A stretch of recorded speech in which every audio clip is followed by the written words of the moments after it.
আমার ব্যক্তিগত কনভিকশন আমি বলেছি, একবিংশ শতাব্দী অবশ্যই দুনিয়াতে ইসলাম কায়েম হবে ইনশাআল্লাহ। তার লক্ষণ কিন্তু শুরু হয়ে গেছে। যত বিরোধীরা আমাদের বিরুদ্ধে লড়াই করবে তত আমাদের খুশি হওয়া উচিত যে লড়াই শুরু হয়েছে, মানে আমাকে গণতেছে, আমি এগিয়ে যাচ্ছি। কত দল ৭১ সালে পাকিস্তানের পক্ষে ছিল, তার বিরুদ্ধে কোনো কিছু কয় না, জামাতের বিরুদ্ধে বলে। যত এগিয়ে যাব তারাও বলে, তাই না? কেন? আমাদের মোকাবিলা করার মতো তাদের কোনো আদর্শ নাই।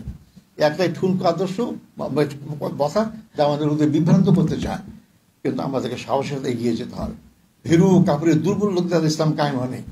আপনার ইসলামী বিপ্লবের পথে শেষ পাতা পৃষ্ঠা পড়ে দেখবেন, যেমন মহানবী বলেছেন যে এই আন্দোলনের ওই যে ভীরু কাপুর এরা টিকতে পারবে না। যারা বাতাসের প্রতিকূলে যাওয়ার মধ্যে ক্ষমতা রাখে, শক্তি রাখে, তারাই ইসলামী টিকে তারা শক্তি অর্জন করতে পারে। এই জন্য অল্প দিয়ে ঠুনকো বাতাসের মতো আমাদেরকে পড়ে গেলে হবে না, শক্ত গাছে জানাতে হবে ইনশাল্লাহ। তাহলে আমাদের বিজয় অবশ্যই হবে। আল্লাহ আমাদের অবশ্যই বিজয় দান করবেন। সেই বিজয়ের দলে আপনারা সামিল হন।